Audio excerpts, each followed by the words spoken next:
turned to me and it had no face. A twisted human figure crawling like a spider. And then all we hear is the creaking of that door. I dismissed it as a dream. You know, when you can just feel something is hovering right behind you. They could see us, but we couldn't see them. Hello, believers, non-believers, and everyone in between. I'm Sapphire Sandalo. As a Filipino-American who's been obsessed with the supernatural my entire life, I've always been disappointed by the lack of diversity in the paranormal community. So I created Stories with Sapphire, an award-winning podcast that is on a mission to share more multicultural stories about ghosts, folklore, and spirituality from an empathetic point of view.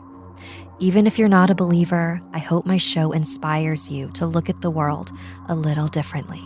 New episodes every other Wednesday, wherever you listen to podcasts.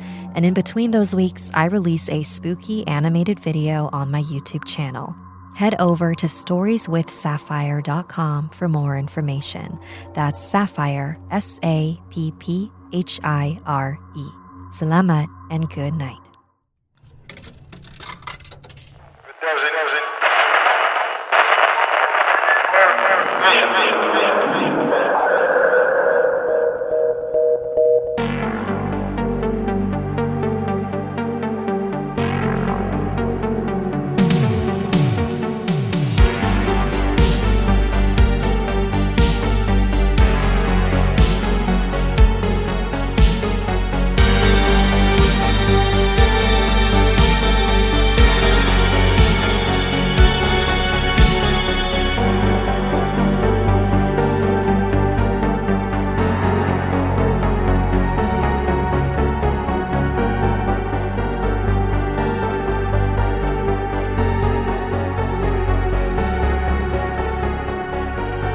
Good evening and welcome to Monsters Among Us. I'm your guide, Derek Hayes. As I just said, my name is Derek Hayes and I am the creator, curator, and host of this little ragtag production. Here we share true tales of the paranormal, unexplained and monstrous.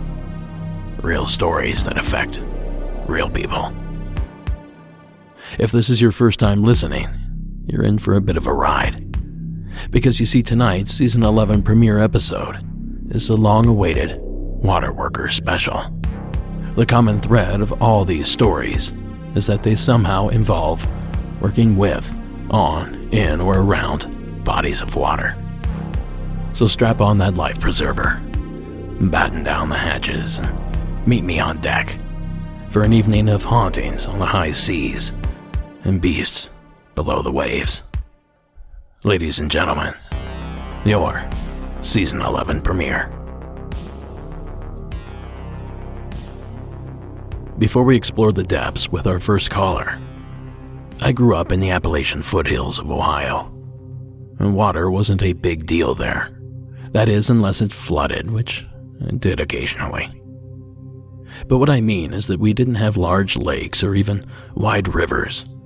In fact, the small creek that ran through our region is famous for stranding the only paddle boat foolish enough to ever try to navigate its log-choked and muddy waters. But that all changed when I moved away for college. I attended a school some 30 miles away from Lake Erie.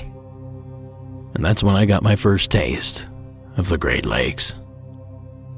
And in that introduction, I also learned of a legendary shipwreck on one of these treacherous masses of water. November 10th, 1975, a ship carrying iron ore destined for the port of Detroit slipped beneath the icy waters of Lake Superior. The ghost of the Great Lakes herself, the SS Edmund Fitzgerald. The legend lives on from the Chippewa down of the big lake they call Gitchagumi. Superior, they said, never gives up her dead when the gales of November come early. There is still no trace of survivors in the Great Lakes freighter Edmund Fitzgerald, which capsized in Lake Superior last night. From Thunder Bay, Jim Simonak.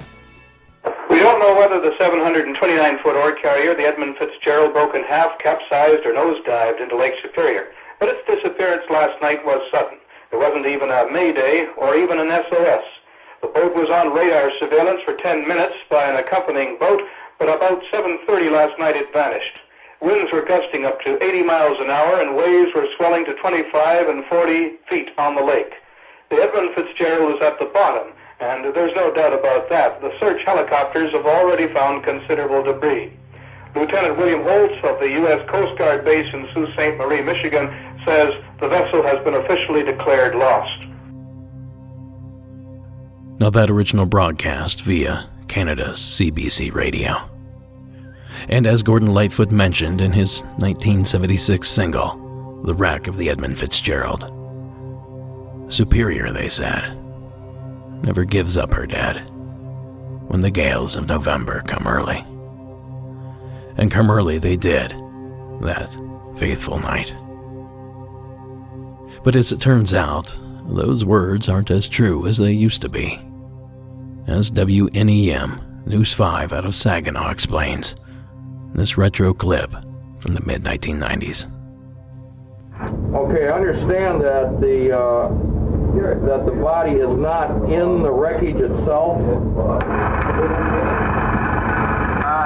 negative. It's down on the sea floor next to the wreckage. Finding the first clue as to the whereabouts of the Fitzgerald's crew was a mixed emotion for the members of Expedition 94.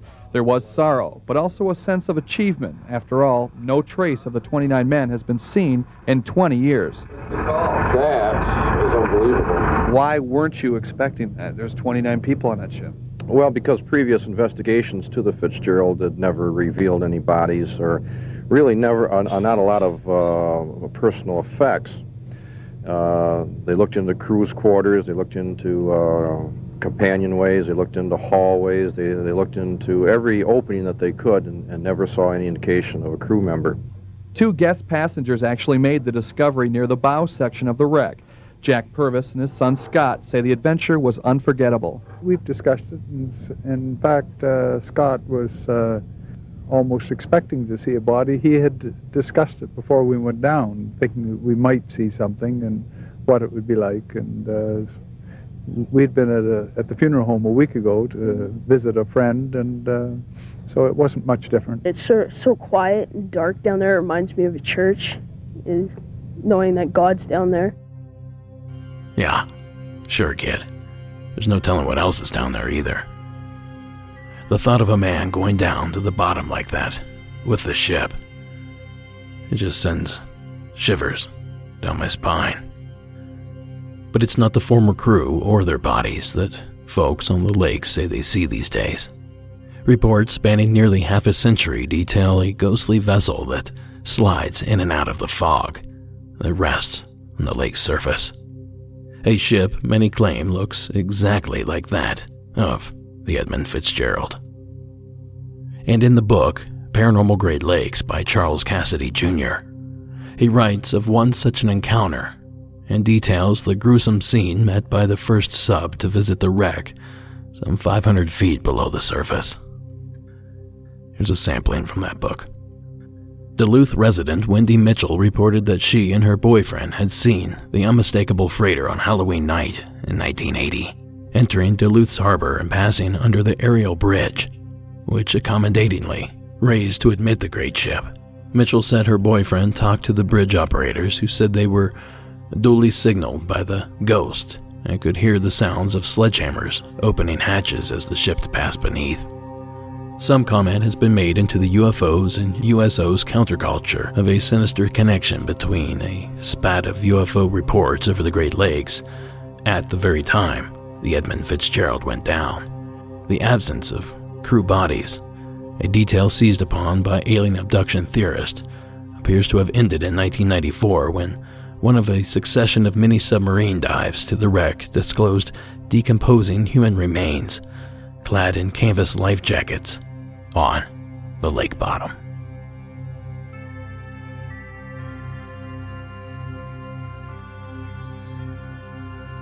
I have an amazing episode lined up for you guys, so what do you say we set sail?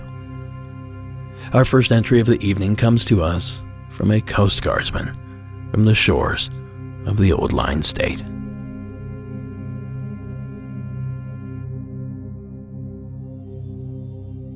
Derek, hello. My name is Mitt, and I used to be active duty Coast Guard stationed in Maryland. This took place back around 2016, 2017, like I said, out on the Chesapeake Bay, and it was around winter time, I believe.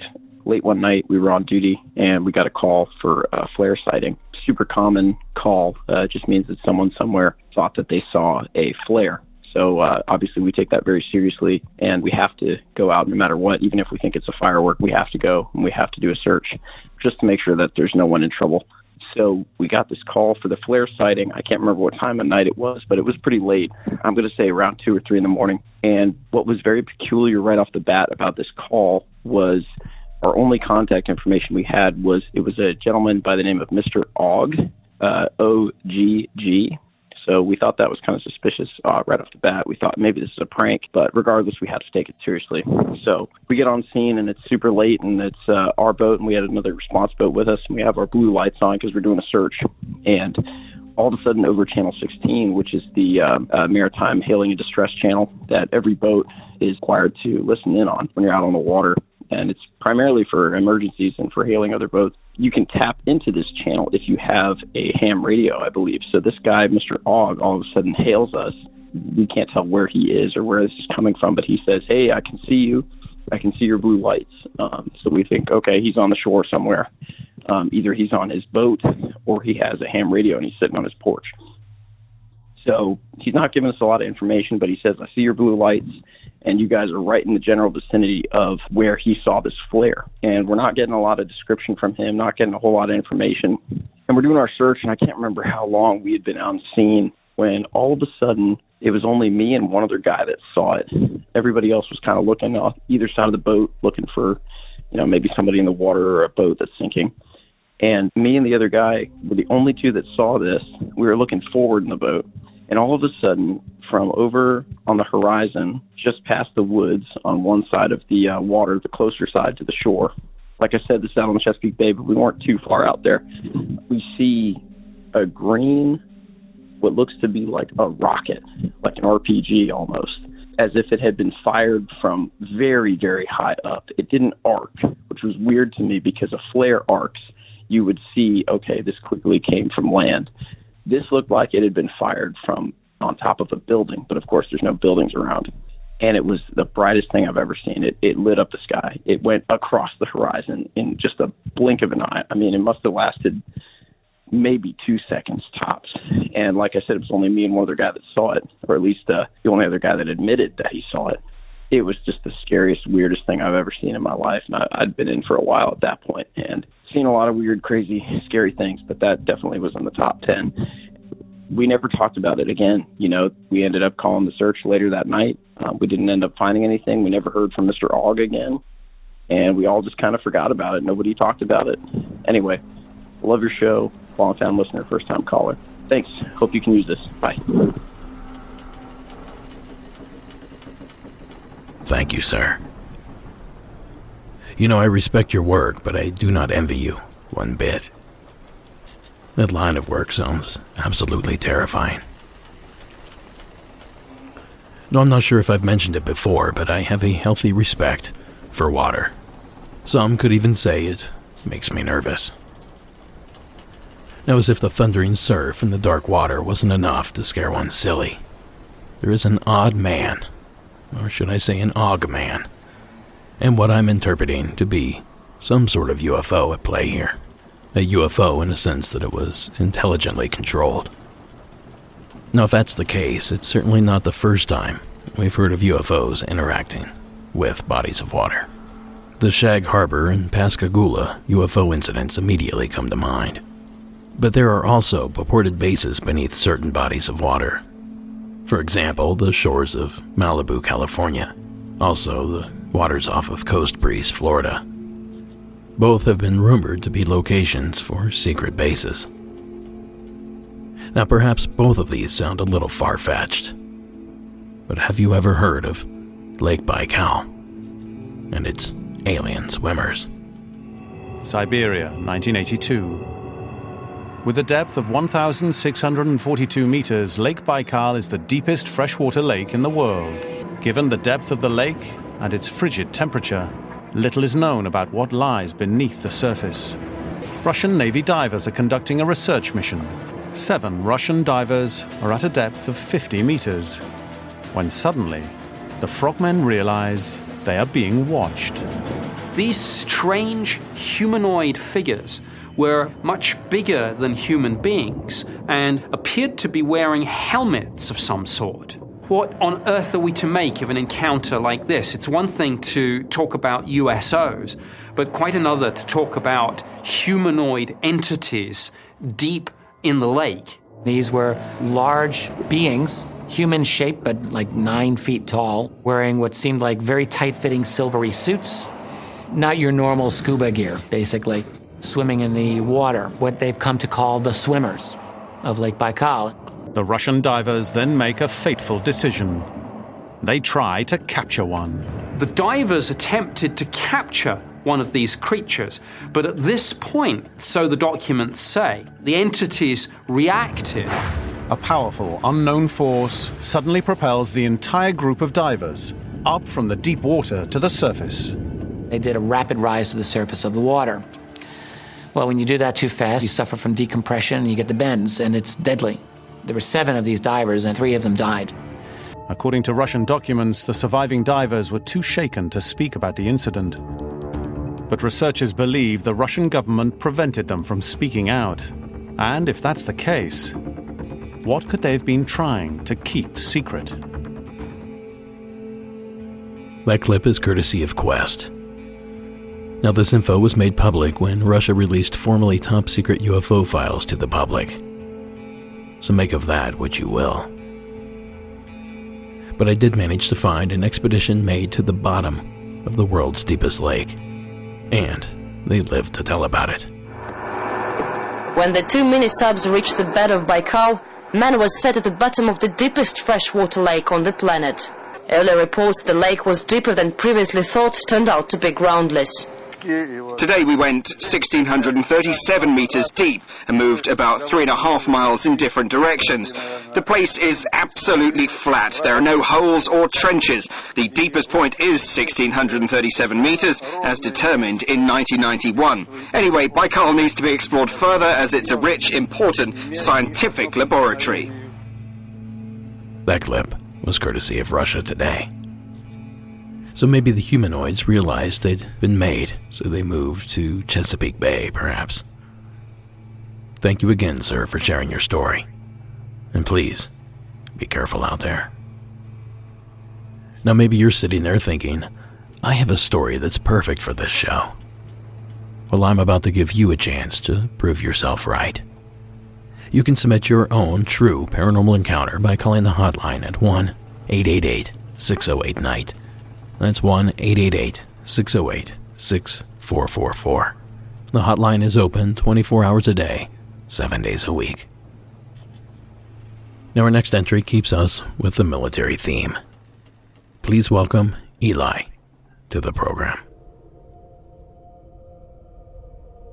Hey Derek, it's Eli again. Last time I called, I was living in Hawaii. I'm currently transiting across America to my new station in Virginia. Calling for a water story. I'm in the Navy, so I have quite a few of these, especially from the year 2015. One of the scarier things that I think ever happened, but I believe was a demonic spirit that lived in one of the engineering spaces on board. So I worked on an LHD. We're in the middle of the ocean, and what that basically is a miniature aircraft carrier, mostly for helicopters. Well, I'm friends with so many people on the ship because I had been on the ship at this point 3 or 4 years, and I'm just walking around talking to a few guys one day, and the subject of ghosts and hauntings came up. And one of the guys was like, oh, yeah, there's one down in this space we have. So me being the probably not so smart guy, but seeking out adventure and ghosts especially, asked him which space. And he said, oh, I'll take you down there, but just meet me back here around 2 o'clock because it seems to be the most active from 2:30 to 4:30. So I'm all giddy all night just waiting to go over there. And I get up, go over to the guy, And sure enough, he's standing there waiting. And he's like, all right, you ready? And the space was in a spot where you had to go down an actual ladder, not like the ladder wells, which is more like a stairwell, but an actual ladder. And it went down 2 stories, or 2 decks, as we say in the Navy. So we get down there, and it's a pretty big, mostly open space, except for some piping and some handle wheels and things like that. And he stopped at the small platform that was a story up because he didn't want to go down. And I'm like looking around, kind of dark, kind of musty, and I start hearing a little girl crying. Being with some of the situations I've been in my ghost hunting adventures, I was a little freaked out. But being the adventurous type, I go looking. I get back towards about midway through, and on the back side of the space, there's just pipes everywhere, and then a big stand-up thing that's got dials and stuff all over it. And I kind of peek around it, and I can see a figure curled up in a ball, crying.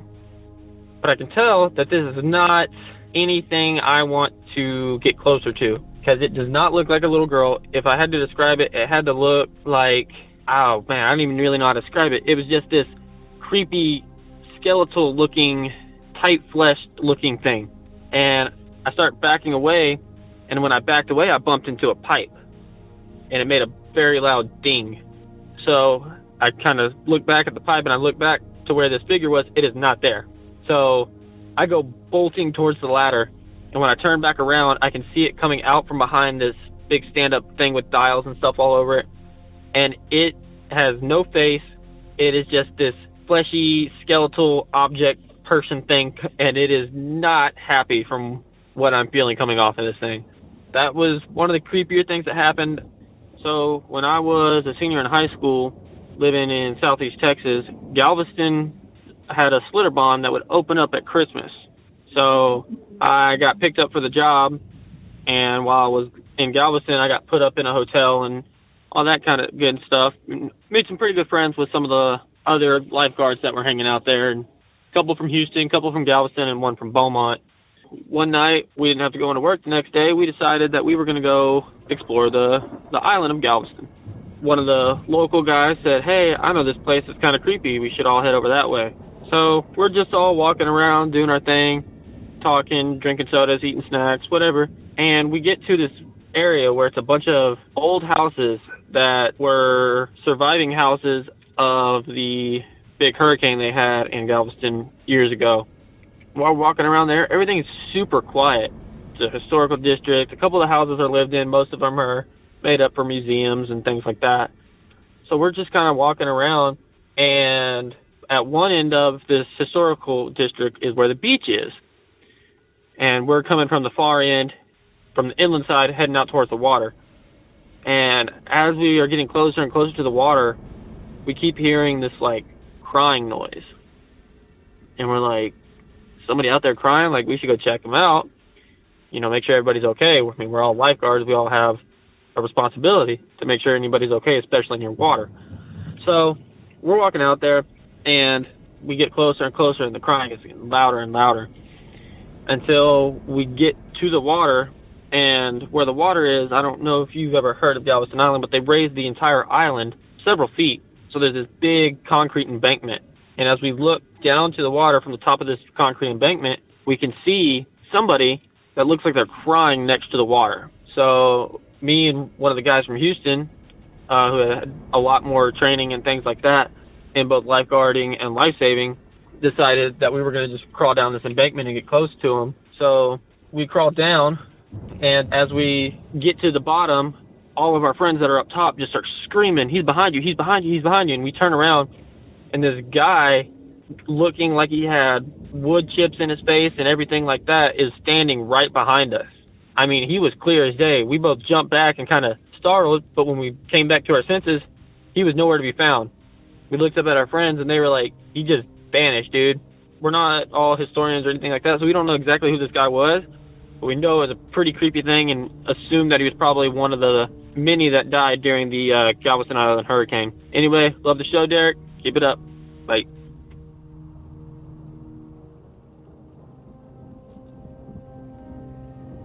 Thanks, Eli. You know, I'll begin with the entity on board. I struggle to think how something like that could find itself castaway on a high-tech military carrier. Unless someone somehow brought this thing with them. Perhaps as an attachment of some sort. My other thought is that the steel used in the construction of the vessel was possibly recycled from something formerly associated with the creature. But I'll be honest, that's all above my pay grade. But the second story that Eli shared, the man on shore that he and his friends saw in Galveston. Before we go further, I think it's important that everyone fully grasp the magnitude of that natural disaster back in 1900. Here's a crash course by KVUE, ABC News, out of Austin. It was called the grandest city in Texas at the dawn of the 20th century, Galveston, with the largest port, the biggest mansions, the most millionaires, and some of the first telephones and electric lights in Texas. But with the arrival of the hurricane of 1900, Galveston would struggle to ever regain its former status. So devastating was this storm that it's estimated that nearly a fourth of the city's population died. The worst natural disaster in U.S. history, with a staggering death toll, as many as 8,000 dead. So many that their bodies were loaded on barges and dumped at sea, only to have the cadavers wash ashore. Survivors lit huge funeral pyres to dispose of the unfortunate, most of whom had drowned when a 15-foot tide swept across a city only 5 feet above sea level. At the time of the hurricane, the U.S. Weather Bureau had been in operation for 10 years, but erroneously predicted that it would take a sharp turn north and hit Florida. No warnings for the people of Galveston. So given that nearly 8,000 died, it wouldn't be much of a stretch to imagine a spirit or two hanging around. But to come face to face with one, in those circumstances, no thanks. But thank you, Eli, for the stories, and good luck in Virginia. Well, speaking of being doomed to spend eternity on the shores of life, this wouldn't be a water special without a story or two about the weeping woman herself, Central America's water-roaming, murderous spirit, La Llorona, courtesy of an unknown caller. Hi, Derek. I really enjoy your podcast. I've been binge listening to it for a couple of weeks now. And the Knights of the Round Table episode where you guys talk about La Llorona was actually very accurate. I don't know who it was that said that he felt like the Latin community was kind of cheated out of like this really good story. I agree 100%. La Llorona is rooted in like Latin culture, and I think they could have just done a lot better bringing in some more Latin flavor to the movie. But anyways, so that podcast, that particular episode reminded me of La Llorona sightings that my mom claims both my grandfather and my great-grandfather had in Mexico. My great-grandfather, and this was back in like the early 1900s in Morelia, Mexico, and Morelia has a river that runs through it. He used to work as like a night watchman that would kind of patrol the streets, you know, with a lantern and patrol the streets and everything's fine. So he was saying that one night after his shift started at like 7 o'clock at night. So one night he's walking through the street and he sees this woman across the street. He doesn't see her face, but she's got a long white dress, very long black hair, and he can tell that she's in distress. She's like whimpering and crying a little bit. He runs up to catch up to her, and he asks her if everything's all right, and she doesn't respond. She just keeps walking away from him. So he moves to touch her elbow, and as soon as he puts his hand on her elbow, she turns around, and it's not the face of a woman, it's the face of a horse. It shocks him so much that he faints on the spot, and as everything's kind of going black, he hears her cry out, "My children." And that's the last thing he hears before everything goes black. It's at night now, so he's kind of passed out on the street by himself. There's nobody to help him up. So when he finally comes to. There's no woman, nobody around, and all he can remember is the echoes of her crying. So that was my grandmother's father. And my grandmother herself also claims to have seen La Llorona. So they lived also in Morelia. They lived in like a farm near the river. And she says that one night, and then this was when she was maybe about 5 or 6 years old. So again, 1920s, Morelia, Mexico. She's about 5 or 6 years old, and she hears knocking on the door. And she goes to the door, and it's a huge like padlock and stuff, and she's only like 5, so she can't reach it to open it, but she hears somebody knocking and crying on the other side. So she gets a stool and goes up to like look through the peephole, and she at first sees the chest of a woman wearing a white dress, and she can tell that this person has long black hair. And she kind of bends down to try to look further up into the face of the person, and she sees not the face of a woman, but the face of a horse.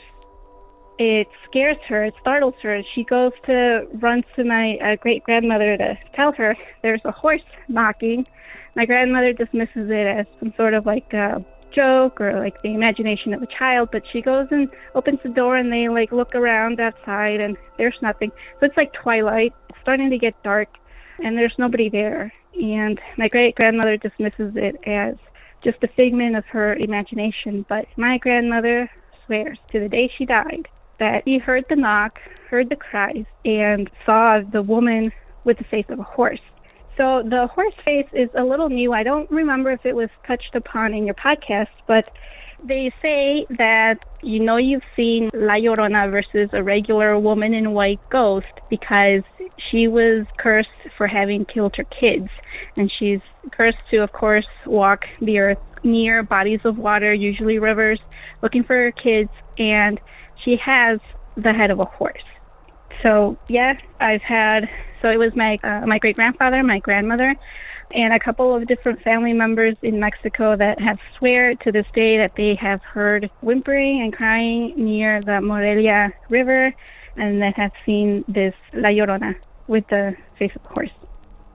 Anyways, I enjoy your podcast. Can't wait to hear this episode on the radio. Thank you.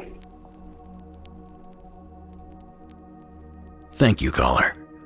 And I believe that person you're referring to was actually me. I just think if you're going to make a film about a Latin American legend, maybe have a Latino or two in the lead. Anyway, off of my soapbox. Both of these tellings have a detail that I don't recall ever hearing about before. A detail I'm sure I couldn't have forgotten. The mention of the entity having a horse's face.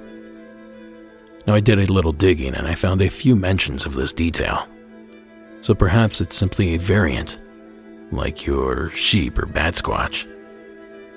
But then again, thinking visually and also rationally, did someone mistake hair in a veil for a horse head and a mane? I'd rather think that than the thought of a dead woman roaming the shores with a horse's head. It's creepy stuff. So thank you again, caller, for sharing the entry. Now, I'll keep this brief, but don't forget to support your favorite podcast by purchasing a t-shirt, hat, tote, or coming soon pins and patches. Sarah and I, mostly her, have been working hard to source some fresh new designs and high-quality products. So visit the shop at Monsters Among Us Podcast /shop and pick up some goodies today. Now our next entry takes us back to Texas, where James has the kind of water tale that you can really sink your teeth into.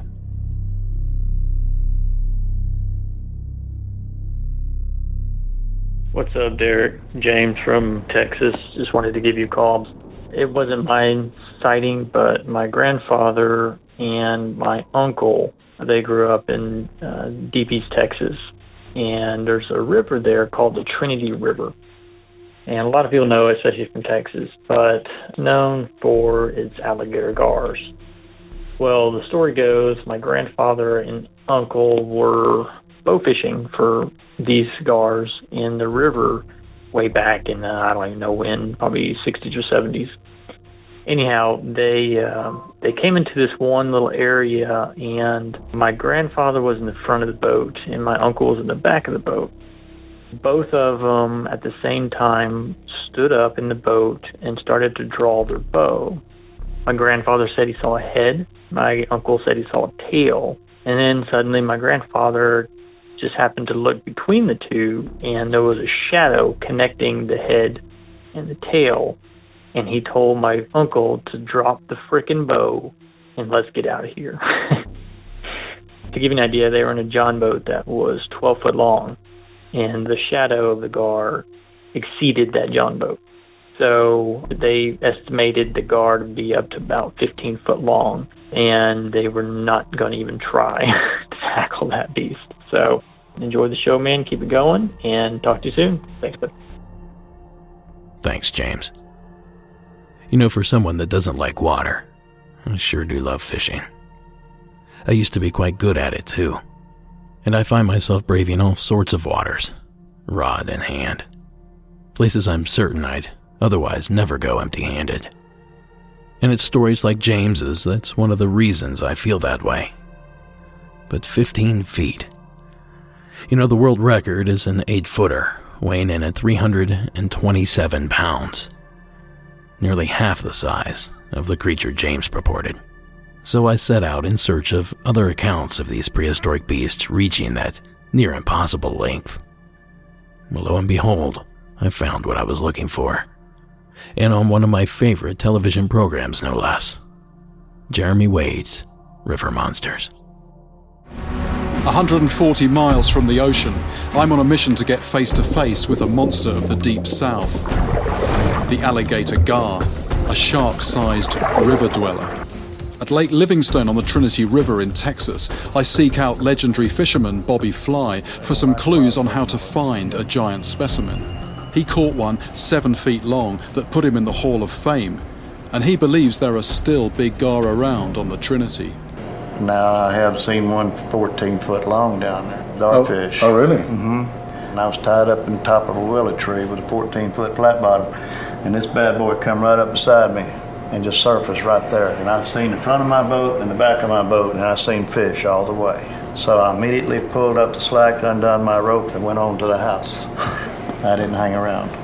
But this sighting was in 1987.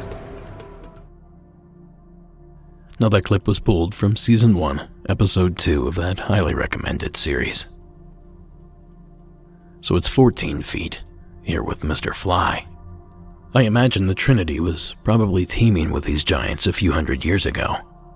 But these days they're plucked from the water before they have the opportunity to reach these monstrous lengths. But I suppose, if you had an isolated hole or offshoot off of that river, and it was deep enough and wide enough, and most importantly, off limits to humans, let's just say I wouldn't go dipping my toes in that water. And speaking of staying away from the water, have you guys heard about this 10-foot great white that was devoured by a much larger carnivore off the shelf of Australia? Now this is the sort of stuff that keeps me up at night. The shark, a 9-meter female, was successfully tagged for tracking and research. And that's where the story starts. Codenamed Shark Alpha, the healthy female left the scene without any sign of distress. 4 months later, Shark Alpha's tag was found by a beachcomber. The device washed ashore 2.5 miles from where it was attached to the shark. Its data revealed an incredible story. When I was first told about the data came back from the tag that was on the shark, I was absolutely blown away. At 4 a.m. on Christmas Eve, the shark suddenly plunged at high speed straight down the edge of the continental shelf. It showed this profile going down the shelf to 580 metres and then a huge temperature change. Within seconds, the shark tag recorded a dramatic temperature shift from 46 to 78 degrees Fahrenheit. A temperature that could only be achieved inside the belly of another living animal. The question that not only came to my mind, but everyone's mind who was involved was, what did that? It was obviously eaten. What's going to eat a shark that big? What could kill a 3-metre great white? The tag recorded 78 degrees for 8 days, moving between the surface and a depth of 330 feet before it was released. There was no doubt the seemingly indomitable shark alpha had been attacked and eaten by a super predator of the deep. Whatever that is, it makes a 15-foot alligator gar seem like a little puppy. But it's stories like this one, from the Smithsonian Channel, that I think about just before I jump into any body of water, whether it be a rational thought or not. So thanks again, James, for sending that one in. I always enjoy a good fishtail. Now next up, we venture to the Peach State, where Eric has a few stories he would like to share. Hey, Derek, this is Eric. I'm down in Georgia, originally from California. Thank you so much for the show. I was called because this is regarding the water stories, manifestations, monsters in water. I'm from Montclair, Virginia, which is a neighborhood about 5 miles long, and it is a man-made lake, and that's surrounded by a golf course, 18 holes, that was built in the 80s, 70s, and they turned it into a residential neighborhood. So I have lifeguarded at that lake. I've gone skinny dipping in high school around like 2007, 2008 in that lake. Never really liked swimming in it. Never. Always got really weird vibes actually being in the water. There was a man that mysteriously died or drowned while he was out with a woman he was renting a house in the neighborhood to. So I don't know if she's a monster, but in any case, there definitely have been bodies that have died in that water. Well, at night, we'd take the boats, pontoon boats out, whoever had a boat, on their dock, and about 7 or 8 of us, having some beer, doing what kids do in high school. Well, we're out on the lake, and this rowboat with a little motor on the back is coming towards us. The motor's on, it's cruising, and then it kind of comes up beside us, and that's when I noticed there's nobody in it. There's not a single person operating this boat, and it turns and just keeps on going past us towards like the west end of the lake until it kind of disappears into the fog. And my buddy operating our boat, he was like, yeah, ghost boat. And that's just what we called it, ghost boat. Another instance of actually some real life monsters. I've spent some time in Fiji in 2012 on a mission trip, and I didn't see this with my own eyes, but in the evening, some of the locals took a group of guys out for spearfishing while the tide was down. And what they thought was a rock ended up being this rather large octopus. And according to the people that came back, they said that octopus grabbed the Fijian spear and snapped it in two right in front of them. And then for me, during the day, during that trip, I was swimming out to a dock off of this little resort beach, probably about 50 yards off the shore, right past the coral where it turns into open water. And I have my snorkeling mask on, and I realize that there's a shadow of something that is a fish or some type of fish that is much bigger than me. And so I start to realize how small I really am in open water. So needless to say, I hopped up on that dock, and I really didn't want to swim back in. But those are some real-life monsters, including some paranormal ones. Thank you so much. Hope this makes the show. Bye-bye. Thanks, Eric. Eric's call reminds me of a segment from one of my favorite television programs from my childhood. Fox's and later Sci-Fi's sightings. One of those people contacted us with a remarkable photograph that he took near his home in Hayward, Wisconsin. Northern Wisconsin is a freshwater fishing paradise, and some say a haven for ghostly apparitions. I looked up, and here I see this white figure above the tree line, and it's slowly descending towards the trees. Al Denninger has been a fishing guide through the waters of the Chippewa flowage for 17 years. He knows these waters like the back of his hand, But last October, he saw something he couldn't explain. You could see it actually pass through the trees and slowly descend right above the shoreline. And the object was 10, 12 feet tall. I took one picture with the Polaroid. Slowly this object moved down the shoreline that way, towards the west. Moved about 50 yards, stayed there maybe 10, 15 seconds, and slowly ascended right straight up into the sky and was gone. Denninger claims he photographed this apparition of a human form floating above an area locals call Ghost Island. I had the original looked at by a photo expert. He says, first of all, you can't dupe up a Polaroid. He says, well, I can't tell you what it is, but whatever it is, it's really there. When word of Denninger's photo got out, more eyewitnesses came forward, claiming they'd also seen the apparition. Two young men were fishing there at midnight, and one of them saw a white-robed figure about 8 feet from the ground, sort of floating among the graves. Al sent them the picture, and they called up and says, that is what we saw.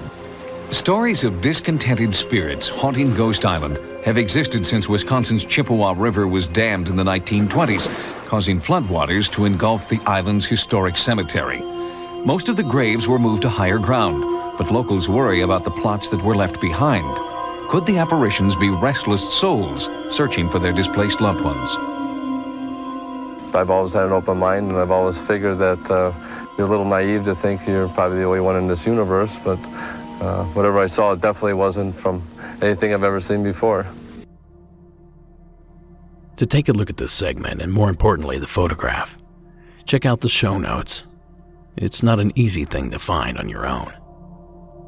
And of course, our one big body of water back home growing up, which happens to now be a huge Bigfoot ground zero, was also created by damming up a creek and flooding in small town. So whenever we were there and I did overcome my fear of monster fish and jump into the murky water, my thoughts and fears would instantly race to the thought of bodies buried deep down beneath. Now I'm certain I pestered my dad relentlessly with questions. Even back then I thought about such things as, are they still buried down there? Do they dig them up and move them first? Well, after hours of research this week, I think I finally know the answer. Although the majority of the town of Clio, Ohio, I like the ring of that, although most of it was swallowed by the muddy waters of Salt Fork Lake, the cemetery was spared and can still be found today as Pleasant Hill Cemetery. So long story short, although I'm sure there's probably a body or two down there somewhere, an entire town's worth of bodies are not lurking beneath, grasping to pull me under. Not only that, but the town had been defunct for some 50 years before the lake was formed, so there really wasn't much to submerge in the first place.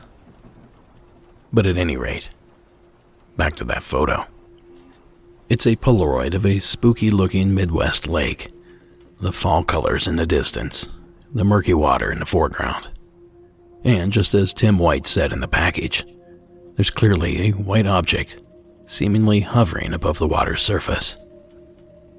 And for all intents and purposes, it looks like your classic ghost, but perhaps dissipated at the knees. Whatever it is, it's been permanently lodged in my brain ever since I first saw it in the early 90s. I highly recommend you hit up the show notes and give this thing a look, and let me know what you think of this guy photographed.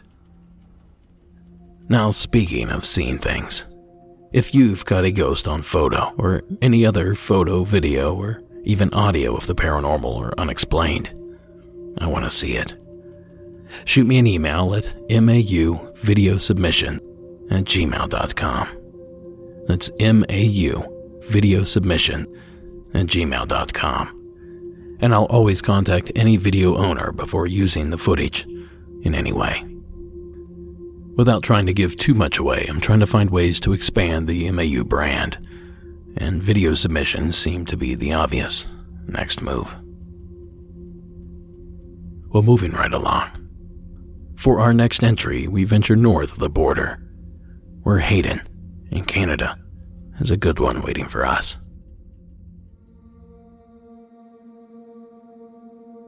Hi, my name is Hayden. I'm from Estevan, Saskatchewan, Canada. This is a water story, and it's not really my story. It's my dad's story that he told me. Personally, I think this falls under the urban legend category, but I thought I should tell you anyways because it's what she wanted.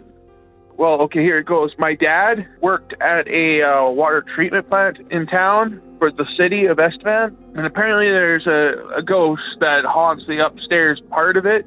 His name is Bob, and apparently Bob died by following in the rotors that jumped out of the water and got stuck on there and drowned and died.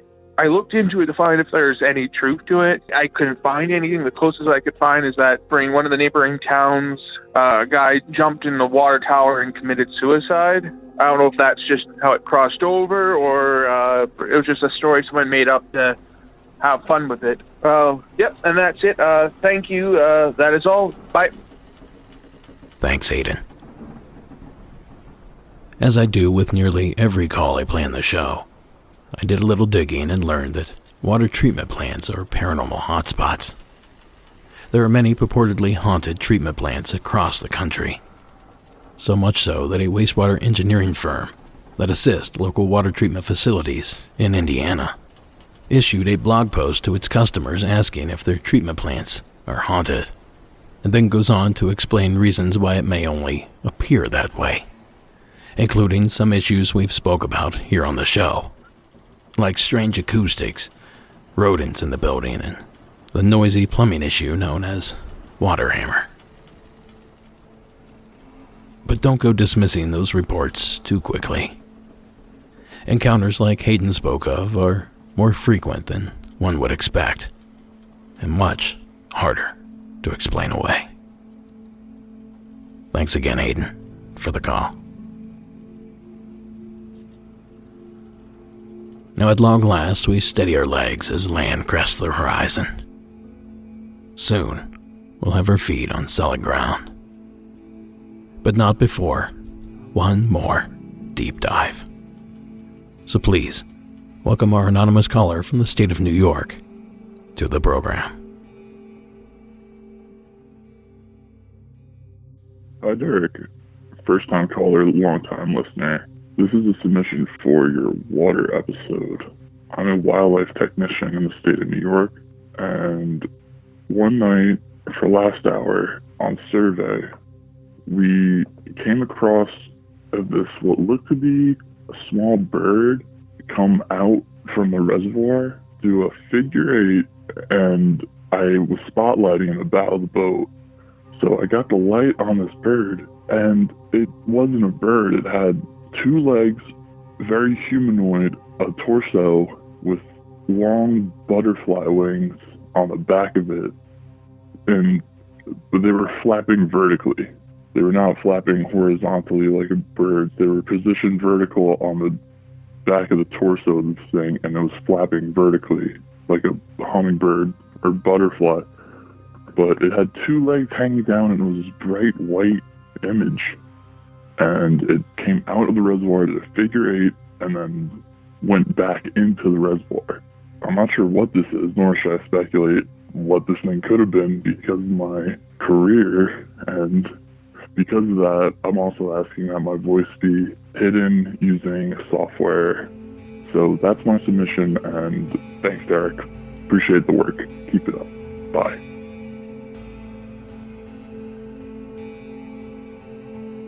Thank you, caller. In full disclosure, his voice was altered as he requested. So given the fact that our caller is a wildlife technician, we'll just go ahead and give him the benefit of the doubt that he didn't mistake a swallow, bat, or even a dipping Luna moth for this strange creature. For reference, the Luna moth is the moth in the Lunesta commercials. So if it's not any of those, what else could it be? Well, after scrubbing the web and my files for literal hours, I was unable to find anything remotely close to our caller's claims. I found some small humanoids. None of them flew, and certainly none of them dove in and out of the water. So I'm hoping someone out there listening knows exactly what our caller saw. Until then, however, I'm going to leave you with one of the few humanoid-shaped water creatures that I could think of out there. A creature from the far-off land of Japan. A monster said to pull children beneath the river rapids. A monster known as the Kappa. The Kappa, which translates as water child, is a creature that is usually about 5 feet in height, has scaly skin, and is usually blue or green in color. It has a turtle shell on its back and a beak, as well as a kind of plate on the top of its head in which it always has to carry water. If it spills this water, then it loses all of its power and it can die within a very short period of time. The Kappa is perceived to be a very malevolent and quite violent creature. And in fact, children are warned to stay away from bodies of water because the Kappa will actually drag them in and drown them. That clip was courtesy of Ancient Aliens and features friend of the show, Ken Gerhardt.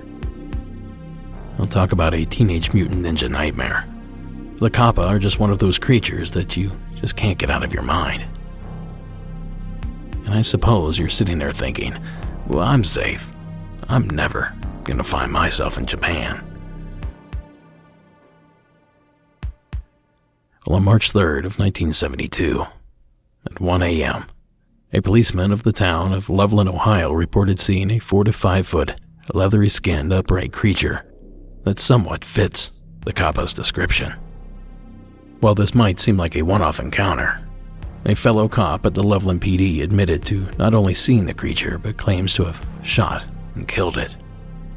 Or shot and killed one of them. The creature was spotted and videoed in the summer of 2016 near the town of Loveland. And of course, I've included that footage in the show notes. So it almost seems like there could be a Kappa-like creature in the southwest corner of the Buckeye State. But then again, that same officer that claimed to have killed the creature was also adamant that the creature was later identified as a 5-foot iguana with a missing tail. Thanks again, caller, for sharing your story. And that's going to do it for this episode. Monsters Among Us is written and produced by me, Derek Hayes. Additional support is provided by Sarah Carter Hayes and Addie Lloyd. All audio used in this production is done so under the protection of fair use. The brand new Monsters Among Us theme is by Carl Casey at White Bat Audio. And the rest of that terrifying score was provided by Carl Casey at White Bat Audio and Co.ag Music. Thank you so much for listening, and until next week.